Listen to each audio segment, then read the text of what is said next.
The highly touted Department of Energy's grid study is anodyne and irrelevant but worthwhile nonetheless.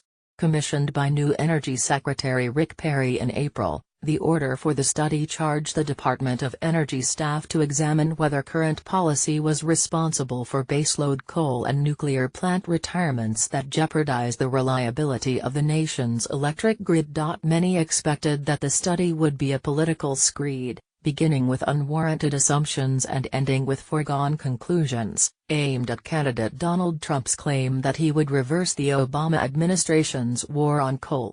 That isn't what happened. Rather, the long-awaited study released this week found what virtually every analyst who has looked at the events on the ground over the last decade has concluded.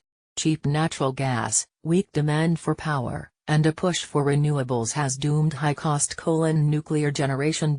Industry interests, particularly the National Mining Association and the Nuclear Energy Institute, have cherry-picked the report to argue that it supports major changes to the current electricity markets. The Nukes said the report supports valuing atomic power for qualities that aren't recognized in competitive markets, such as low carbon dioxide emissions and 24/7 reliability.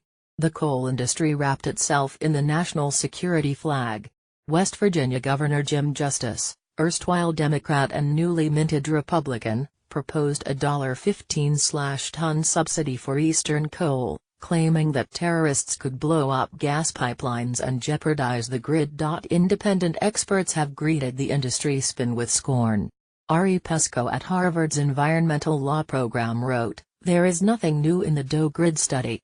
He noted that DOE's 2016 Quadrennial Energy Review, QER, already recognized these trends, and aimed to ensure that regulators and market operators had the tools to ensure reliability in the face of dramatic changes that challenge many of the industry's long-held assumptions. Pesco criticizes Perry's cover memo unveiling the study, which focused on the Trump theme of changing rules and markets. That focus, Pesco said, attempts to shoehorn old, inflexible generators into a rapidly evolving and more nimble grid. Veteran energy economist and analyst Sue Tierney, who served as energy policy chief in the Clinton administration's DOE, said the high-profile DOE grid study ends with a thud. She commented, "Now that the report is actually out, what's surprising is that there are not many surprises."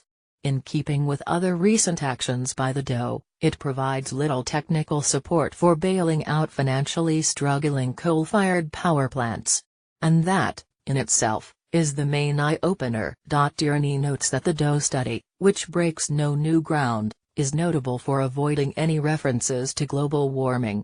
She wrote, "This omission undermines the department's call to provide proper compensation for certain power plants, notably existing nuclear plants and hydroelectric facilities which, like coal-fired plants, are currently under financial stress in various wholesale markets." Without a willingness to point out that nuclear and hydro facilities produce power with zero carbon emissions, and that few wholesale markets properly compensate generators for their zero carbon attribute, the DOE grid study misses an opportunity to support reasonable reforms to market rules. And it underscores the impression that this report's goal is to support coal-fired generation, consistent with the Trump administration's pro-coal agenda. The report is anodyne. It largely reports that conventional wisdom and breaks no new ground. It is irrelevant. The policy changes it suggests are out of the DOE's authority and would require major action by Congress, a non-starter. But it is worthwhile, because Perry accepted the report and does appear to have exerted little political muscle to alter it. Maybe Perry is intellectually honest, unlike his boss?